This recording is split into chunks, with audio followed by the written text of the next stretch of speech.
Hello दोस्तों, आज की इस वीडियो में हम बताने वाले हैं कि बेटियां किस घर में जन्म लेती है। दोस्तों, यदि आप भी जानना चाहते हैं कि लड़की किस घर में जन्म लेती है, तो आज की यह वीडियो आप अंत तक जरूर देखिए। दोस्तों, आज भी हम एक ऐसे समाज में जी रहे हैं जो आज भी पुरुष प्रधान है। आज भी जब लड़की का जन्म होता है तो अधिकतर घरों में मायूसी छा जाती है।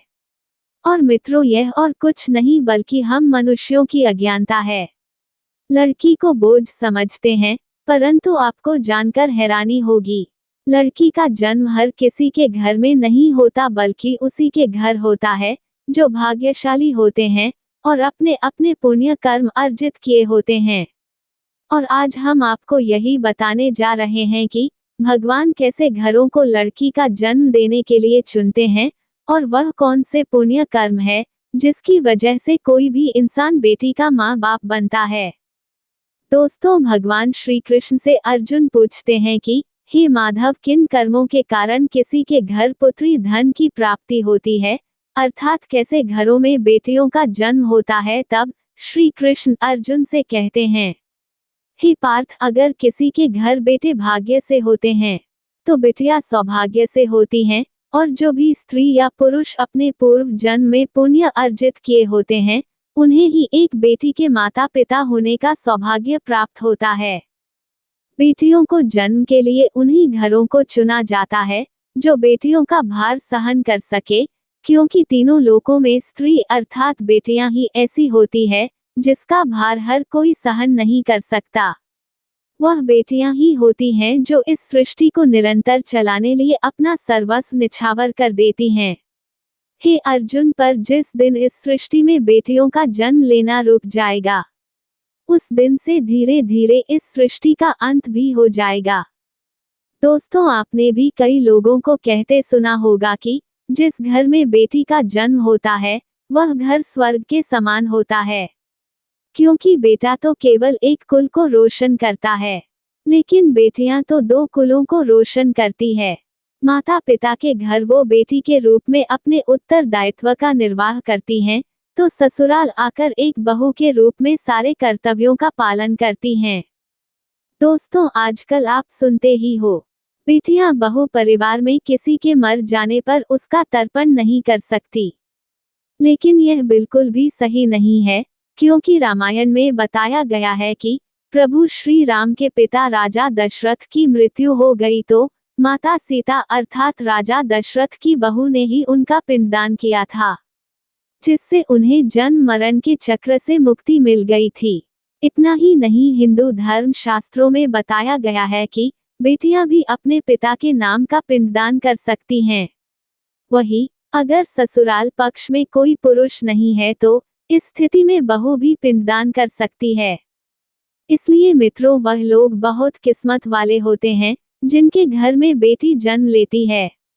वही वह घर भी किस्मत के धनी होते हैं जिनके घर एक से ज्यादा बेटियां होती हैं।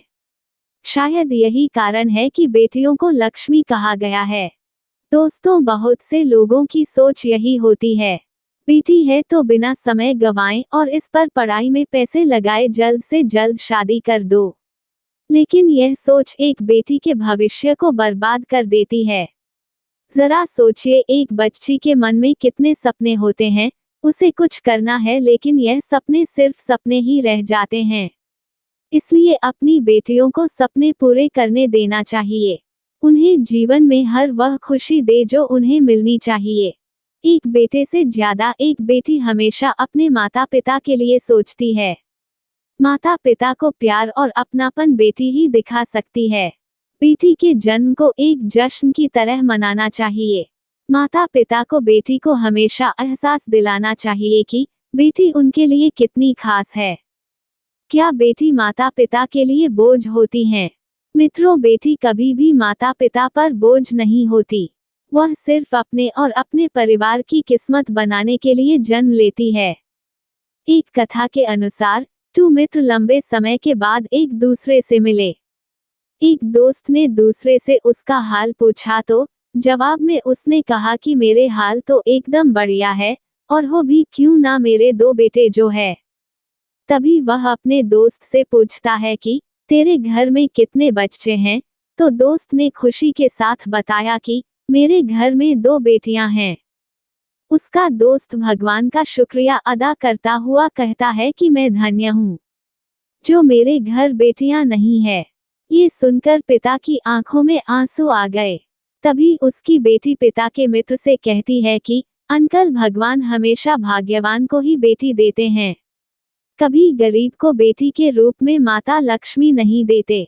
भगवान उसी को पुत्री का सुख देते हैं जिसके अंदर पालने की सामर्थ्यता होती है, जो गरीब होकर भी अपनी बेटी को पाल सकता है।